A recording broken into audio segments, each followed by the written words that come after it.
بسم الله الرحمن الرحيم والنجم إذا هوى ما ضل صاحبكم وما غوى وما ينطق عن الهوى إن هو إلا وحي يوحى علمه شديد القوى ذو مرة فاستوى وهو بالأفق الأعلى ثم دنا فتدلى فكان قاب قوسين أو أدنى فأوحى إلى عبده ما أوحى ما كذب الفؤاد ما رأى أفتمارونه على ما يرى ولقد رآه نزلة أخرى عند سدرة المنتهى عندها جنة المأوى إذ يغشى السدرة ما يغشى ما زاغ البصر وما طغى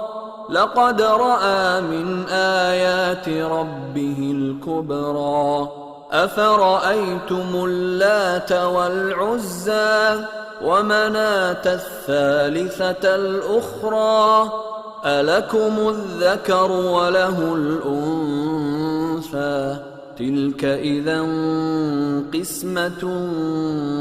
ضيزى إن هي إلا أسماء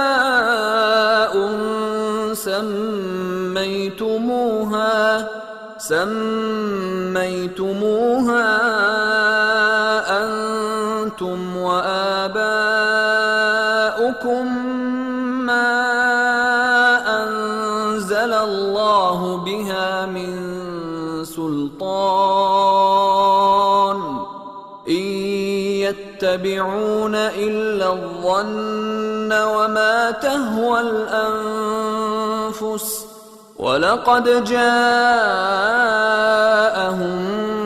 من ربهم الهدى أم للإنسان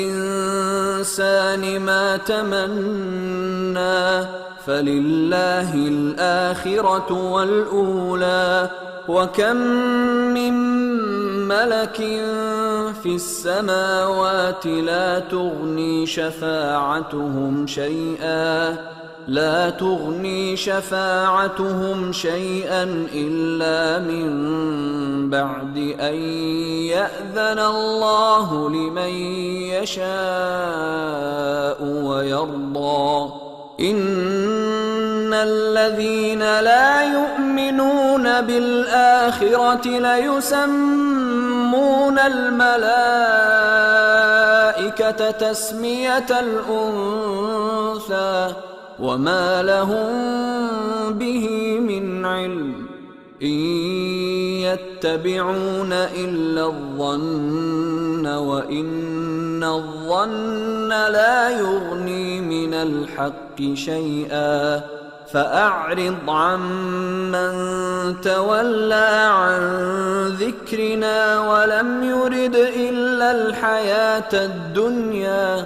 ذلك مبلغهم من العلم إن ربك هو أعلم بمن ضل عن سبيله وهو أعلم بمن اهتدى ولله ما في السماوات وما في الأرض ليجزي الذين أساءوا بما عملوا ويجزي الذين أحسنوا بالحسنى الذين يجتنبون كبائر الإثم والفواحش إلا اللمم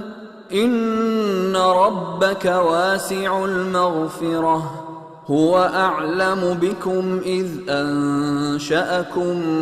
من الأرض وإذ أنتم أجنة في بطون أمهاتكم فلا تزكوا أنفسكم هو أعلم بمن اتقى أفرأيت الذي تولى وأعطى قليلا وأكدى أعنده علم الغيب فهو يرى أم لم ينبأ بما في صحف موسى وإبراهيم الذي وفى ألا تزر وازرة وزر أخرى وأن ليس للإنسان إلا ما سعى وأن سعيه سوف يرى ثم يجزاه الجزاء الأوفى وأن إلى ربك المنتهى وأنه هو أضحك وأبكى وأنه هو أمات وأحيا وأنه خلق الزوجين الذكر والأنثى من نطفة إذا تمنى وأن عليه النشأة الأخرى وأنه هو أغنى وأقنى وأنه هو رب الشعرى وأنه أهلك عادا الأولى وثمود فما أبقى وقوم نوح من قبل إنهم كانوا هم أظلم وأطغى والمؤتفكة أهوى فغشاها ما غشا فبأي آلاء ربك تتمارى هذا نذير من النذر الأولى أزفت الآزفة ليس لها من دون الله كاشفة أفمن هذا الحديث تعجبون وتضحكون ولا تبكون وأنتم سامدون فاسجدوا لله واعبدوا